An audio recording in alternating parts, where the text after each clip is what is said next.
Everybody's ready? Great. Well, good afternoon, everyone. Thank you for coming. I'm Bill Jones. I'm the president of the Cupertino Chamber of Commerce. And I wanted to thank everyone for attending today, everyone in the audience for attending today. And this is, of course, a forum for the District 5 supervisorial race, March 7th. We're lucky today to have all three candidates with us. Wanted to thank each of the staffs of the candidates as well as the staff of the Cupertino Chamber of Commerce for putting this event together today. So a big thanks to all of them. And a special thanks, of course, to the City of Cupertino for televising this. We're being televised live today on the City Channel, and it's going to be reran for those folks who couldn't be here today or couldn't watch it live today on March 1st at 5:30 p.m. and March 6th, Monday, March 6th, the day before the election, immediately following the City Council meeting broadcast. Our program today is going to consist of 4 basic parts. First, each of the candidates is going to be able to give us a 2-minute introduction. Then we're going to have each of the candidates answer 3 pre-written questions that have been submitted by the Chamber of Commerce Board of Directors. They will have 3 minutes each to answer each of the questions. Time permitting, we will be taking questions from the audience, and there are some sheets of paper that look much like this out there. Linda Asbury from the Chamber of Commerce has them available. If you'd like to write down a question, please see Linda, write them down and get them up to us, and then I will be reading the questions to the candidates. The candidates will then have 2 minutes to respond to those questions. And once we've finished that segment, each candidate will have 1 minute for a final wrap-up. Now I'd like to go ahead and get started by introducing candidate Terry Trumbull. Thank you, Bill. My name is Terry Trumbull. I'm committed to doing all that I can do to improve the quality of our life in the South Bay. During this campaign, I've been trying to meet every voter through 100 receptions in individual homes. Repeatedly, I've heard voters ask for leadership in protecting open space, stopping hillside development, reducing traffic, providing affordable housing. These are issues that I've been working for 8 years as your county planning commissioner. It's what I believe, it's what I've always fought for, it's what I'll do as your supervisor.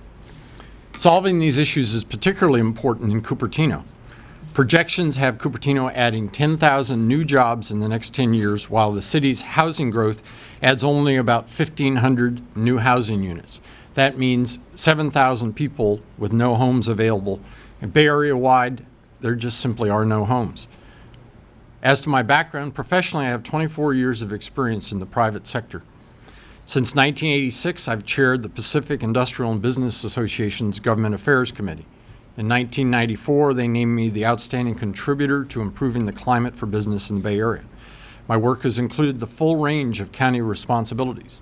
For example, for the past 7 years, I've chaired the Preventative Health Committee of the local American Lung Association. In the past year, we've provided preventative health services to 130,000 people, principally living in poverty or with English as their second language. I'm honored to have the support of every environmental group. If providing open space and protecting against hillside development is important, perhaps the endorsements of the Sierra Club, the Mid-Peninsula Action for Tomorrow, and the California League of Conservation Voters are persuasive. In addition, I'm supported by realtors and the Tri-County Apartment Association on housing issues. Similarly, I have the support of every transportation group that endorses the Modern Transit Society and the Silicon Valley Bike Coalition. Thank you, Terry. And now, candidate Liz Kniss. Thank you, Bill. It's a pleasure to be here today. Thank you for asking us, and greetings to all of Cupertino. I feel that I'm the best qualified running for this job, given my 14 years in elected office in public service and a proven track record. I have been on the Palo Alto City Council going on 11 years. I've been reelected 3 times. I was on our school board previous to that. Among those accomplishments that I feel so proud of are that I've created a transit alternative in Palo Alto. We now have a shuttle which runs. I've balanced budgets for 14 years, and along with that, I have spearheaded 2 management audits. We also have created housing units, affordable housing units and other types of housing units. And very recently, we just voted in a 10-acre development within our community that is going to provide housing, childcare, senior housing, and a new park, our first urban park in quite some time. I'm also the only candidate that has background in childcare. I'm a public health nurse, and I have a graduate degree in public administration and healthcare policy. I feel that I understand this industry very well. I also would like to add that I have the endorsements of the Mercury News, the Palo Alto Weekly, and I have the supervisors dating back to 1975. I feel that this is such an important race and that the issues that are coming before us in the county, that I hope you will look to someone who has voting experience and has worked with budgets, as we will be spending $2.2 billion over the coming year in the county on county issues. Thank you, Liz. And now candidate Dolly Sandoval. Thank you. I possess a unique perspective from which to approach the County Board of Supervisors. I was born and raised here in District 5, attending local schools, and I currently own my own home here in Cupertino. As I was growing up, my family faced many, many problems with 5 children and 2 working parents. We were often a paycheck away from needing the county services. My parents, though, instilled into me a work ethic second to none. I was taught to work hard, and I will be something. I was taught to go to school and study hard. I will do something positive in life. And I did. I ended up teaching. I've been teaching now for 11 years and currently teach Algebra 2 and Geometry over at Los Gatos High School. But that's not where my community service or giving back to the community ended. I sit on the Foothill De Anza Community College Board, elected 8 years ago, thanks to the voters mostly in District 5. I've been serving on that board dealing with budgets, and when I was elected 8 years ago, there was a $10 million deficit that I helped correct. I'm proud of that. I also am chair of the Role Model Program, a youth mentoring organization that helps our kids stay in school, stay off the streets, and away from gangs and drugs. I have the support of the entire Cupertino City Council, which I'm very proud of. I have the support of many elected leaders, the California Nurses Association, the Police Officers Association, environmentalists, educators, high-tech leaders, small business owners. I'm proud to be a candidate today and to be here to talk to you about what I hope to do on the Board of Supervisors. Thank you, Dolly. Now we'll move on to the second portion of today's forum, and that is where we have the 3 pre-written questions provided by the Chamber of Commerce. First question, and the order for the first question will be Terry Trumbull, Liz Kniss, and then Dolly Sandoval. And that question is, what is the single most predominant issue facing our district today, and how are you going to tackle it? Terry? Traffic. Cupertino in particular has an awful lot of people driving through it. As I mentioned earlier in my remarks, job growth here is quite spectacular. People are driving as much as 125 miles from the Central Valley to get jobs here. Our county projections indicate there will be significant increases with the growth trends we have. We need light rail to Cupertino. We need increased bus and transit service. But even more importantly, we need to quit treating just the symptoms and start addressing our overall problem. I support rezoning of industrial land as proposed by the Silicon Valley Manufacturing Group, which would add 75,000 new housing units with the inclusion of mixed density as well. That's the concept of having ground floor commercial and retail and blending that with housing on the second and third stories. Thank you, Terry. And now the same question to Liz. Well, I think for all of us, the transportation issues are those that have been the most demanding. We have looked at this as a county-wide problem, and certainly in Cupertino, you feel this on a regular basis. Whether you're out on 280 or whether you're coming down Stevens Creek or Bub or wherever you are, you discover that you're absolutely in a traffic jam. One of the ways to approach the traffic problem is to deal with, in particular, your traffic signals. And I understand you have been dealing on this problem for quite some time. I spent a good part of yesterday with our Federal Highway Administration. They have devised ways now using fiber optics along with cameras, overhead cameras, to allow the traffic to move at a steady pace in such a way that the incident gridlock doesn't occur on such a regular basis. I've asked them how soon they will be getting in this direction. They indicated that 880, at least at this point, is going to be supplied with this kind of infrastructure, and that they anticipate that they'll be experimenting with that in the Cupertino and Sunnyvale regions before too long. This would go out onto 280. It would also go on to some of your main arterials. The advantage to this, as you probably know since you've discussed it here before, is that if you can anticipate those problems before they begin, you're able to adjust the signals in such a way that the cars can move far more freely and comfortably. I think we've talked a good deal about how this impacts the quality of life. And weaving the quality of life issue into the transit issue is probably the most compelling reason to take a look at this particular problem. I think as long as we are not able to do this on a regional basis, such that it affects us on a local basis, we're going to really be stymied as to how to handle this. There is truly a crisis now in our transportation, in our transit, and in certainly as you talk to someone who is going to work, they're going to feel they're going to reflect in a very personal way how much this is actually impacting their own quality of life.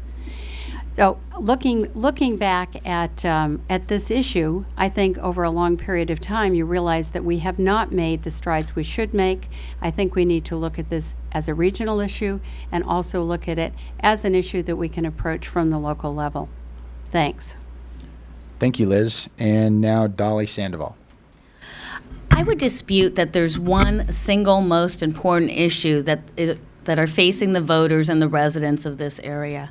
And I think it's a combination of issues all under the heading of quality of life issues. I think we are dealing with transportation issues as well as housing issues, and most importantly, educational and support services issues. So let me talk about, rather than just one issue, how I see that whole set of issues impacting our area. When we talk about housing, we're talking about affordable housing. People who've grown up here can't afford to stay here. At Foothill De Anza, we're having a very difficult time attracting and then retaining teachers at our colleges because they can't afford to buy a house here. In the cities of the cities in this county, as well as our county firefighters, very few of them can live in the cities that they serve. That goes for our police officers and our teachers. So I think affordable housing is a great issue that we all can work on. It's a regional one, as well as transportation. When we get out in our cars, the commute hour has now stretched to 3.5 to 4 hours. You can't go onto 280, 85, 87, or 101 at any time between 5:30 and 8 and have the road virtually to yourself. So we need to think as a region, what can the Board of Supervisors do to create incentives so that our measures A and B that the voters passed are implemented on a timely basis? That includes bringing light rail from the soon-to-be-built Los Gatos line to Cupertino, then down to Sunnyvale to connect with the Tasman line. That includes making sure that our Highway 85-101 interchange is structured so that traffic does not back up for miles and miles. Along with housing and transportation, we need to make sure that the support services are in place for our families to be able to survive. The County Board of Supervisors deals with a lot of different monies, starting with some Prop 10 monies, having children have programs like Head Start and others from the 0 through 5 years, creating programs from the soon-to-be tobacco tax dollars to make sure that we have educational programs that stress a great, healthy person. I believe that all these issues take the leadership of the County Board of Supervisors because they're not just single city issues, but are really regional issues. That's what I look forward to working on. Thank you, Dolly. Now on to our second question. The second question will be answered in the following order: Liz Kniss, Dolly Sandoval, and Terry Trumbull. And the question is, what areas do you believe hold the greatest potential for collaboration between you and the Cupertino Chamber of Commerce? Liz. Thanks, Bill. Also, I should mention that you've been very kind in giving us the questions at least a couple of minutes before we started today. That's always helpful. Let me talk about the potential for collaboration between me and the Chamber of Commerce. In my own jurisdiction in the Palo Alto area, I've worked with the Chamber of Commerce extensively in the last 15 years. And some of the areas of interest that I think I can help with come back to the very same other issues that we've talked about as far as quality of life. And they, again, not surprisingly, involve transportation, they involve housing, but I think they involve a couple of other areas. So let me go backwards on this. I think that as I go around and talk to people throughout the county and hear from people most directly about what troubles them, right after housing and transportation comes trying to hire people. And I know that if you're in business in Cupertino, you are probably having trouble hiring the kind of people that you want to hire or that you need to hire. As you know, the county has embarked on a program as the result of federal law to take people from welfare and have them retrained and go into jobs within our county. That's a real challenge, and I think one of the most challenging pieces of that is how do you then connect the person who is retrained with jobs which are in the county. As you know, I not only worked in the Cupertino Union School District, but also I've worked with Sun Microsystems. Sun has a location right up the street here, but my office was in Mountain View and for a brief time also in Sunnyvale. However, I think that the connectivity that can be made between those who have been retrained so that they can stay off welfare and those who are available for work within our county is a very real and very good solution. I think that that's one of the areas that I'd particularly like to work with the Chamber on. How can you access more people? How can you access better employees? Also, you know that I'm extremely interested in healthcare with a nursing background, with a hospital administration background. And I think that's another area. Not only are you looking for employees, but those who work for you, you hope, you need to and hope to have stay healthy. So having healthcare available is important as well. I think I've attacked the transportation problem, and let me then just briefly in my 30 seconds talk about the housing issue. I think that that's one of the most difficult ones facing the county today. I strongly believe that we should put the housing that we can make available close to the transit lines, very close to easy access to ways to get to work that don't always involve using a car. And I know I'm out of time. Thank you. Thank you, Liz. Now Dolly Sandoval.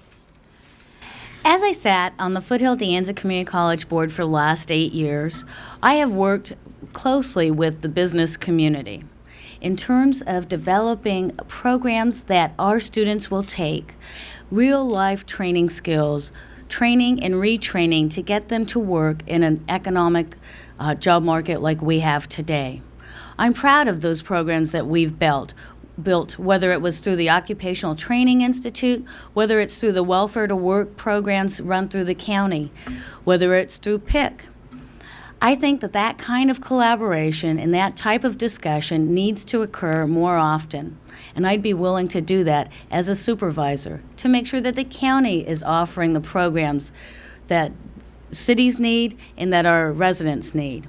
These types of public-private partnerships are not going to go away, and what we really need to do is talk regionally and work together regionally to solve these issues. On some specifics, the restorative justice program, because part of your question is a collaboration. There's a restorative justice program that binds together schools, the Department of Probation, that the city ultimately and the business owners ultimately will benefit from here in Cupertino and throughout many cities in the county. The program is a prevention program that takes nonviolent youth offenders and asks them, when they're caught, to go before a body of their peers to get their sentence. Their sentence often includes repayment of their crime to the person they committed it to and a community service portion. I believe that's a great idea because what it does is then connect that youth to the community, builds responsibility and accountability to the community they live in. The county can also collaborate with cities on a number of issues, one of them in terms of housing with the manufacturing group. The manufacturing group is starting a housing trust fund. The county is one of the people who is one of the bodies that is paid into that fund, and that should be increased because, again, we're looking at finding housing for people who work in this area, people who go to school in this area, and we need to make sure that it's affordable. The county also can prevent people from becoming homeless by helping serve the bridge-type programs, such as the Emergency Housing Assistance Program and the Housing Search Assistance Program. These programs keep people from becoming homeless in the first place. That way we don't have to deal with more people living out of their cars on the streets. Thank you. Thank you, Dolly. And now Terry. Supervisor from this district has some real major environmental responsibilities that relate to the chamber. One is pollution prevention, where I was a contractor for the city that ran our first household hazardous waste management program here in Cupertino. One that's real easy to note is that supervisor from this area chairs the countywide solid waste and recycling committee. You may have seen an article in the Mercury News about 6 months ago. Countywide, we're at 38% recycling when state law requires us to be at 50%. The Mercury's estimate was individuals in their homes were doing 60 to 70% while business was at around 12%. I think that's an area to work together with the chamber and your trash hauler, whoever they may be, to try to come up with plans that are workable to be able to resolve these issues. I laugh with Bill. I chaired the State Waste Management Board for 5 years and have been actively involved with recycling issues, and this is a real logical one for me. The second issue is one that I mentioned earlier, which is the jobs housing inequity. I made a presentation to the Cupertino Optimist Club recently about growth trends, and Councilman Don Burnett was in the audience and said, not on my watch are we going to have 10,000 new jobs in Cupertino. We need to work with the chamber to find and identify ways that we can address our traffic and housing problems in a way that's equitable and works for everybody. And the final area I want to discuss is training. We have major problems in this county upcoming, in spite of our current low unemployment figure, with the fact that federal law in 1995 said that no person will receive welfare for more than 5 years. All of that is about to hit. The people that are on welfare, more than half of them are fully employed, typically women with children. We need to find ways to get those people into our economy, part of it. At San Jose State, where I teach in the Environmental Studies Department, we just adopted a program that will train people for environmental health and safety. There is no program currently anywhere in Northern California that addresses that need, which is a major need that we have here with our businesses. Similarly, we need to adapt all of our training programs so that we actually employ our own people. We train our people in this area. Our minority populations, plain and simple, just are not getting jobs in our industry, and we need to find ways to work to allow them to have jobs like the rest of us that are doing well in the economy. Thank you, Terry. And before we get into the third question, I want to remind everyone in the audience once again that there are some forms in the back. Linda Asbury has them. If you'd like to ask a question of the candidates, please jot it down and I'll read it, time permitting. And now on to our third question. The third and final pre-written question goes to Dolly Sandoval first, Terry Trumbull, then Liz Kniss. And the question is, how would you propose handling development and impact issues along jurisdictional borders in your district? For example, a large new business development in City A that impacts traffic in City B. 58% of the Valley residents polled indicated that they would prefer living close to a mass transit route and their workplace over living in the suburbs and having a longer commute. I raise that fact because what your question to me is implying is traffic and transportation modes, and how do we get people from their homes to their place of employment. The second issue I think your question raises is one that we're dealing with right here in Cupertino, with a large business development right down the street, right across the city borders, that is going to greatly impact the quality of life for the residents of Cupertino, which the city is not going to receive any sales tax revenue from. To me, there needs to be a regional discussion so that cities can come together and work out equitable differences of opinion as well as keep development occurring. So when this particular big business goes in down the street or across the street from the city borders, the city that's most impacted, say Cupertino, has a chance to talk to the business and the city whose business it's being built in, and work out some solutions, work out some mitigations. When we deal with traffic and transportation, particularly in this area, on a busy corridor such as, say, Sunnyvale-Saratoga or De Anza Boulevard, we need to take into account how does it impact not just the businesses also along that corridor, but the residents. As a supervisor, there's no jurisdiction that they have in terms of having a say in the city's building development. But the supervisor should be able to bring people together and have conversations so that there are these differences worked out.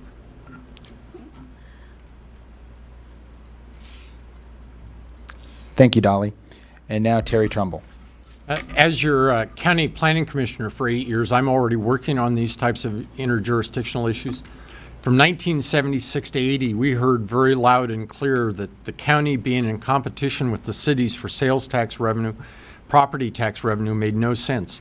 We changed our rules to require all urban development incur inside of cities, that each city have a 5-year growth line, and we've confined ourselves largely to agricultural, open space, and the legally required allowance of anybody who currently has a lot to develop it if they can meet all of the development standards.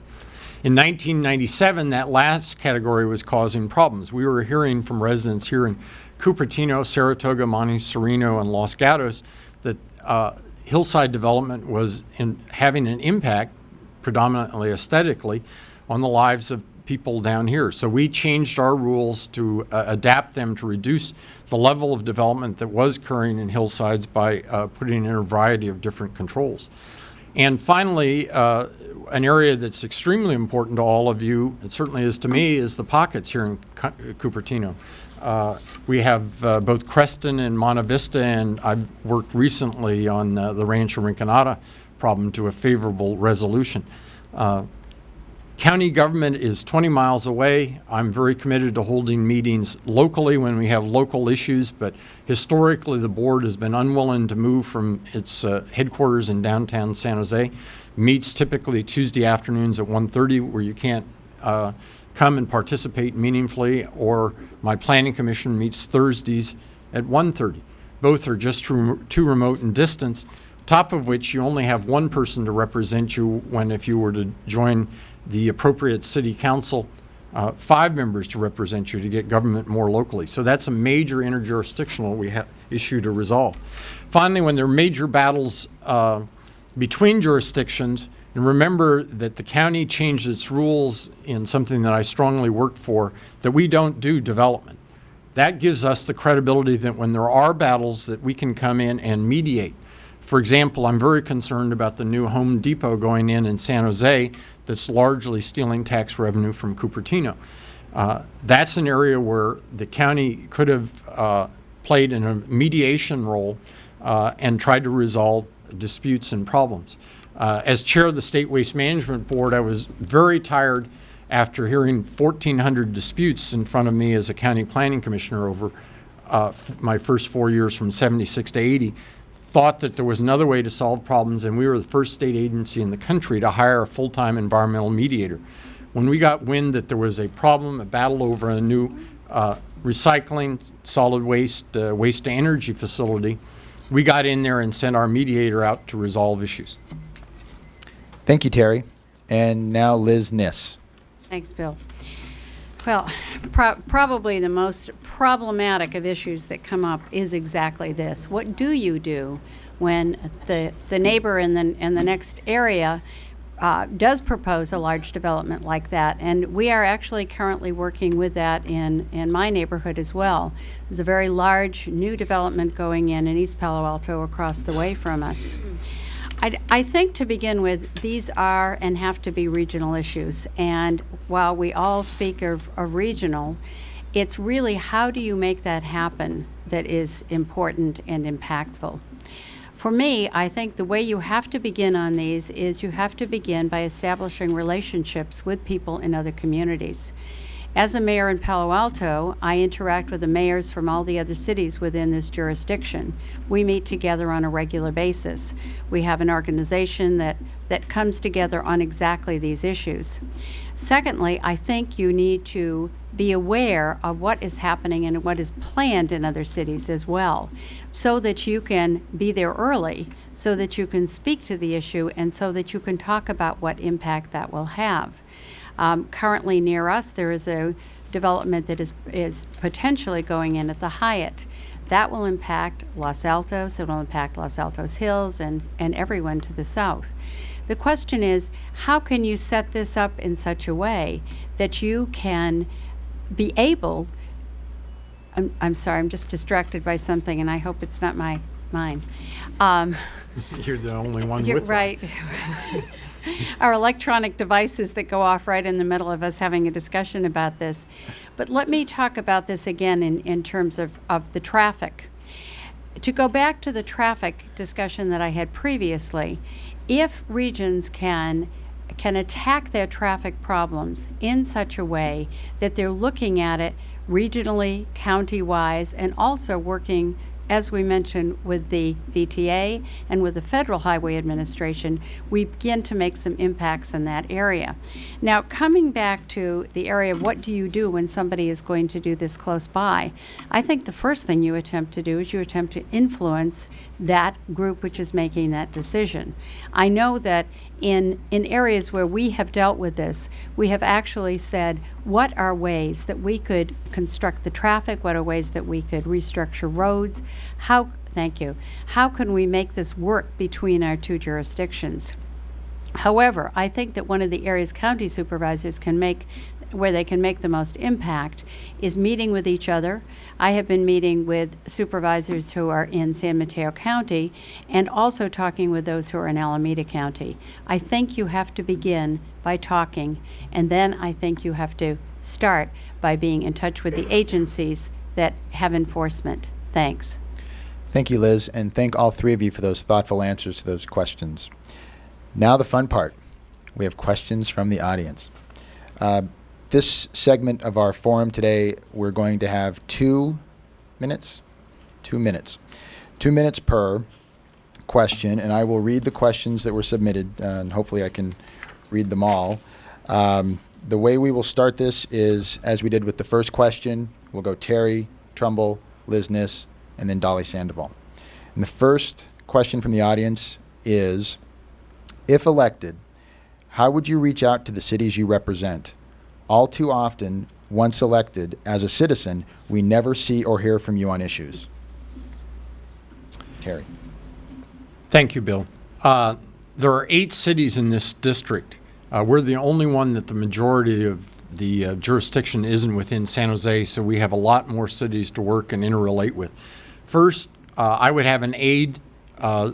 Typical staff is 7 or 8 on the Board of Supervisors. Each aide would be assigned a specific city so we'd know it backwards and forwards. I would propose holding both community meetings, such as Joe Simitian has done for Community Pockets in Los Altos, on a regular basis in all 8 of those jurisdictions, as well as interacting with the council, where we would establish agendas, set up a public meeting that was more of a workshop type of session, so that the council and the supervisor could meet and interact on issues of importance to that particular community. With the county providing $2 billion of essentially social services, there's a wide variety of issues to address and handle in the interrelationship. And then, as I mentioned earlier, we need to start holding county meetings that are relevant locally. For example, I got our commission to agree to hold a hearing on the Mountain Winery in Saratoga when staff had argued very vigorously that we ought to stay in San Jose to allow people to participate.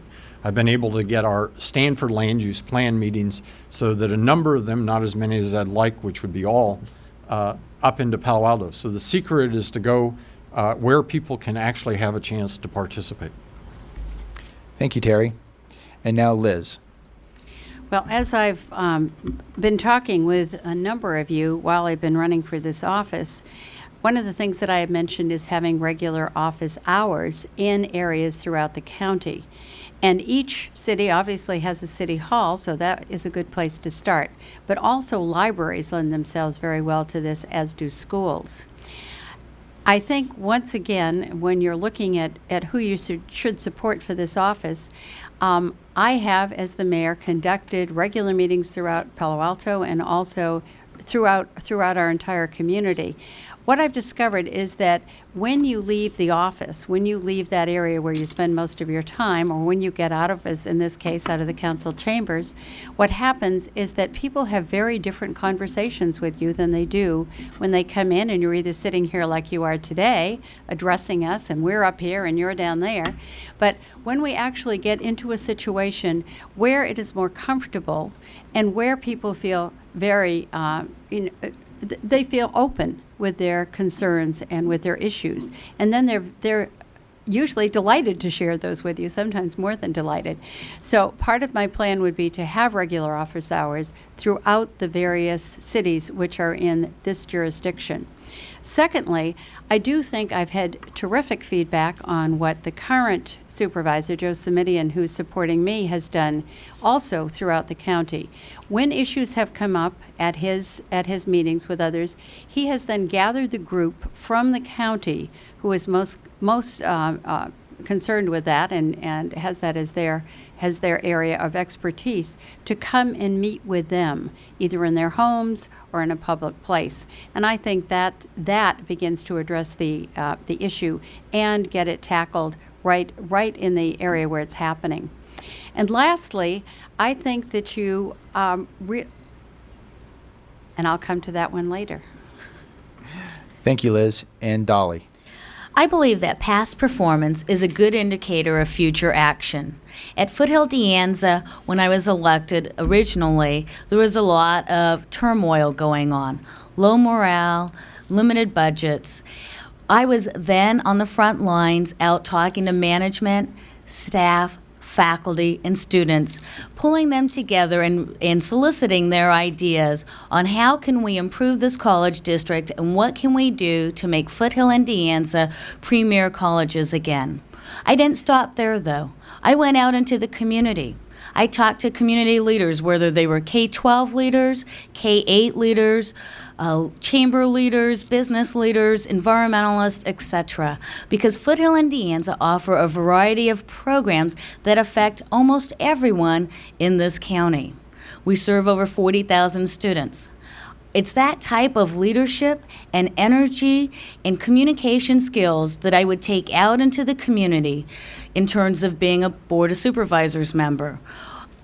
Go to each different community and not just go to this city of Cupertino, for example, but bring a number of different players to the table. Bring business leaders, the chamber, elected officials, bring schools, because these kinds of issues that the County Board of Supervisors will deal with will need to be talked about through everyone, and a solution will need to come for whatever challenges the board is facing from a variety of different inputs.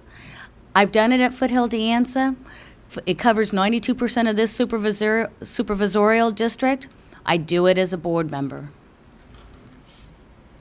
Thank you, Dolly. Now, our next question from the audience will go in the following order: Liz Kniss, Dolly Sandoval, and Terry Trumbull. And the question is about taxes. Surprise. Currently, the Santa Clara County Board of Supervisors makes appointments to the County Assessment Appeals Board. How much influence is appropriate for the county assessor to have over that process? Well, that's a good question, isn't it? Well, that's interesting. I have Larry Stone's endorsement, and I think he'd find that an extremely interesting question.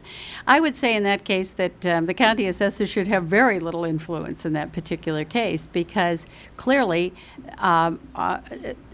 they may agree with each other, but they may disagree with each other. And I think that, and let's briefly discuss taxation, because taxation is really a very controversial issue throughout the county, especially if you're dealing with businesses.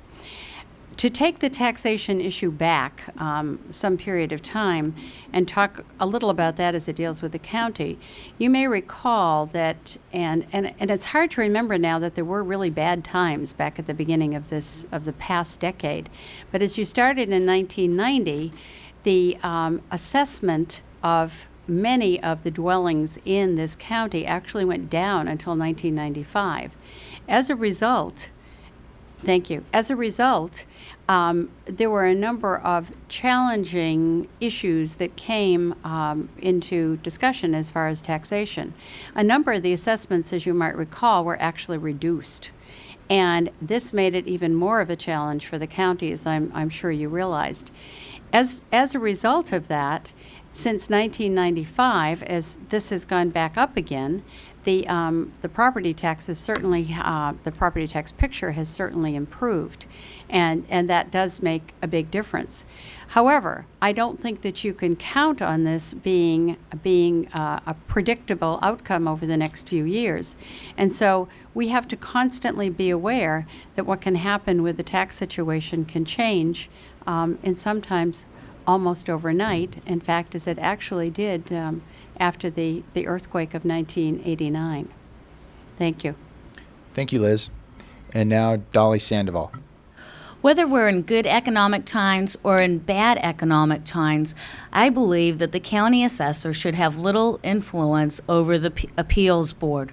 I think there's a process that's set up, and that when people want to make an appeal, that they should be able to do so freely and not be pressured by the county assessor. One of the interesting reports I got as a trustee recently was that the tax rolls this year, as you well know, because we are having more and more dollars come to the state and county level, are in good financial situations. I think it's time, though, to make sure that we have enough money set aside for that rainy day when economic development may not be as prosperous as it is at the moment. I believe that when we have those rainy days, when we need that money, we need to make sure that our schools are taken well care of, that the county operations are well managed, and that our cities are well managed.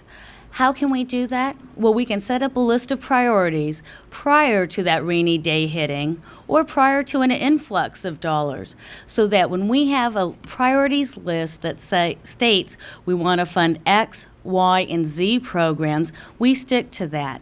In poor economic times, when we have to take a look at where there should be cuts, we stick to that same list of priorities. So we're not just doing across-the-board cuts, impacting programs in ways we couldn't imagine. We need to be careful, fiduciarily responsible. Board members, I've been that at the college district. I would proceed to do that on the County Board of Supervisors. Thank you, Dolly. And now, Terry Trumbull. Thank you. The Board of Supervisors wears two hats. In some occasions, when they pass ordinances, for example, they're a legislative body. And then when they apply those rules, for example, in a land use context, they're a judicial body. The County Assessment Appeals Body is entirely a judicial body. It makes absolutely no sense at all for influence to be used when one of the parties to the proceeding, the assessor's office, which has made an appeal, the individuals who appear in front of that body are going to have no sense of fundamental fairness if there's some influence from the very person that they're arguing against. 1 month last year, the median income of houses in this county was $681,000, the median cost. It's no surprise that a large number of people want to contest their assessments because the escalation is so substantial. So it's imperative with the level of increases that we're experiencing that people have a sense of fundamental fairness in the process. Finally, just briefly on the taxes issue, the county is going to spend $2 billion of your money. About 500 to 600 million of that will be coming from local sources, the rest from state and federal sources. We have no ability to change property tax, which is overwhelmingly the big issue locally, and we're going to do relatively well this year. So in the immortal words of some other unknown person, no new taxes. Thank you. Thank you, Terry.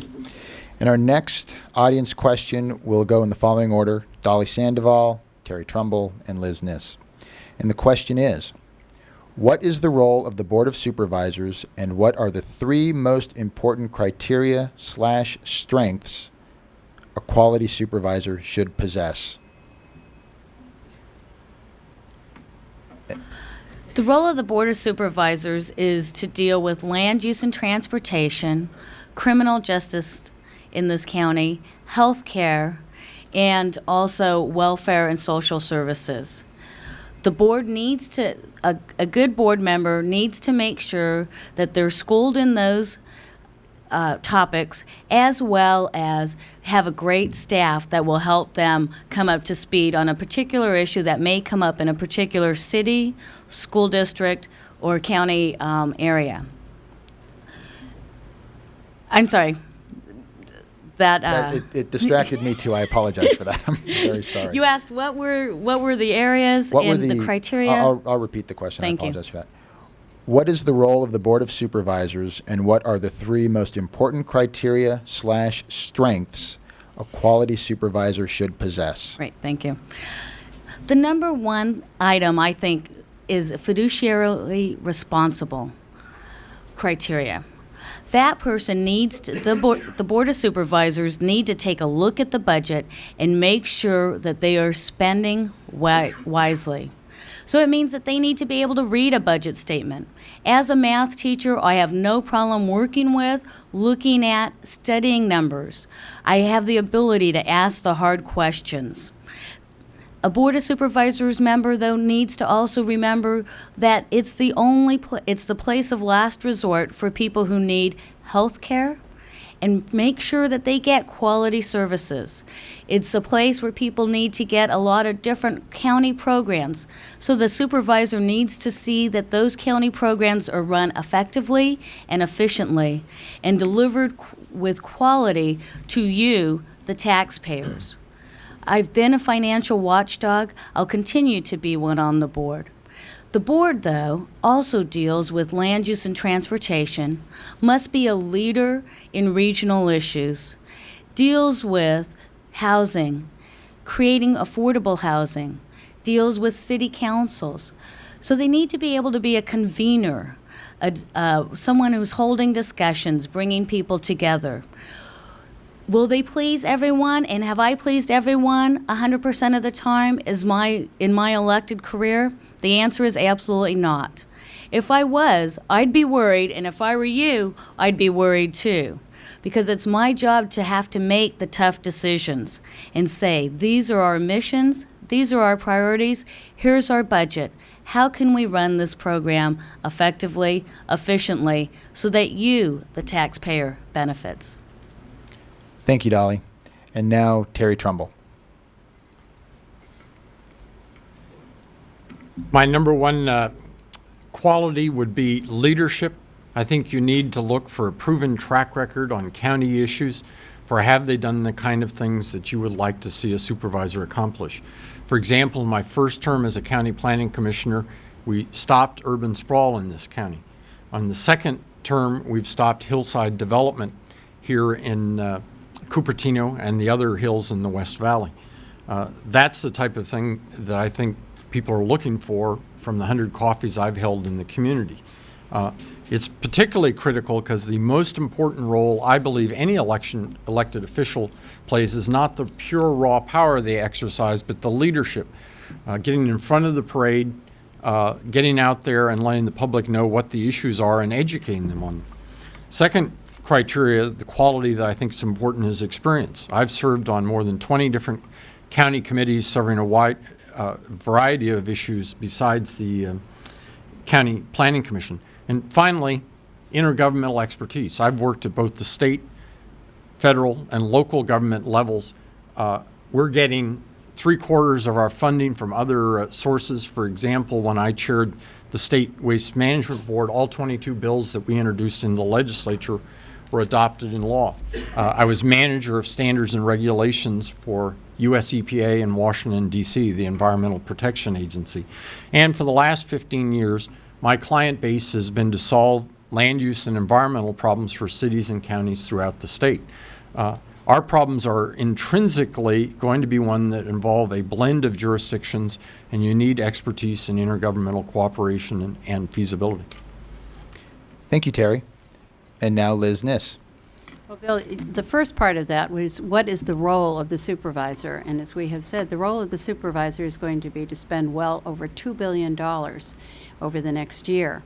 And that $2 billion primarily goes to social services. It goes to, which could be public assistance, welfare.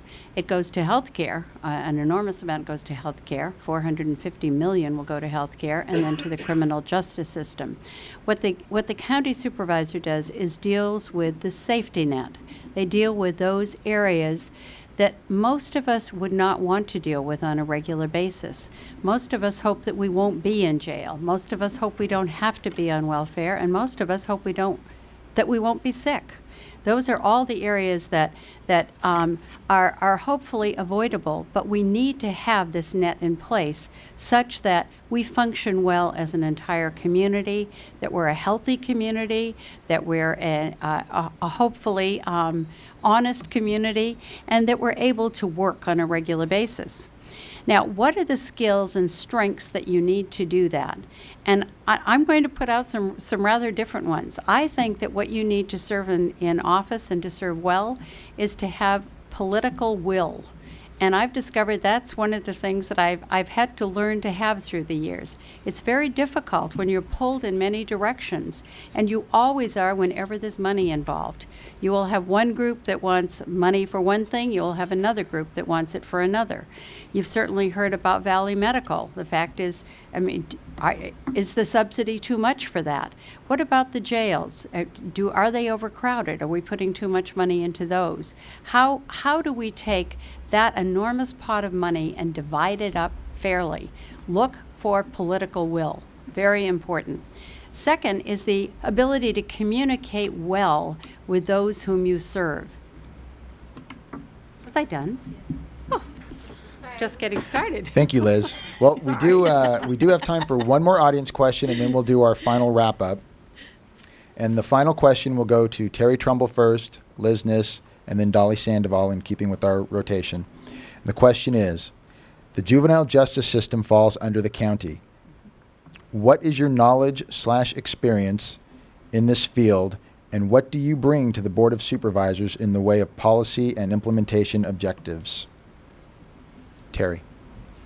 I've worked in the justice system my entire life, trained as a lawyer, both a doctorate in law and a postdoctoral degree, and was trained as a military policeman in the Army. The juvenile justice system is one that I pay a lot of attention to, if nothing else because my 22-year-old daughter is a child advocate who worries about children who've had problems. I'm very concerned with Proposition 21, which is on our ballot, which will switch the goals of our juvenile justice system from rehabilitating people to essentially punishment.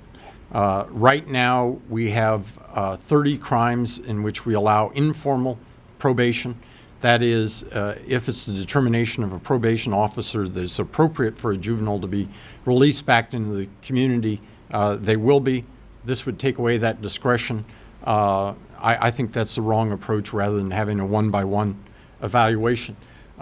Similarly, we're not doing enough in terms of preventative programs as opposed to locking juveniles up typically for 5 years.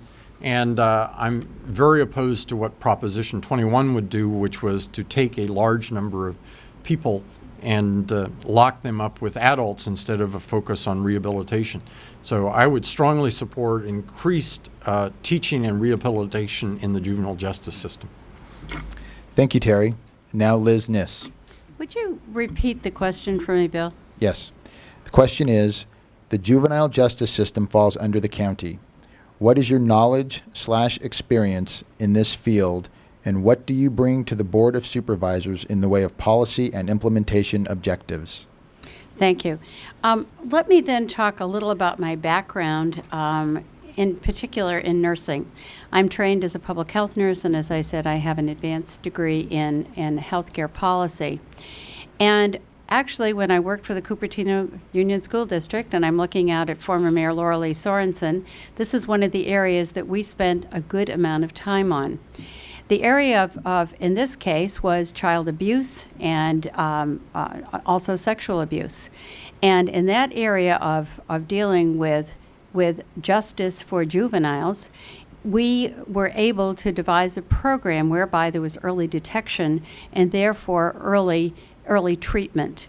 And I think that was one of the better programs that I saw.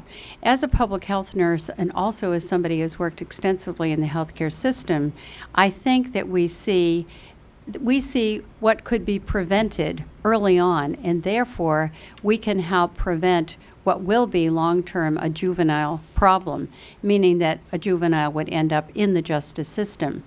Probably little is more important than having the dollars up front to work with prevention.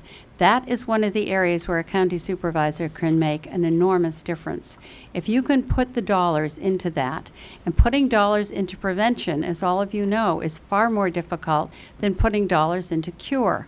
We're always willing to put more dollars into acute care. It's always very difficult to put those dollars into prevention.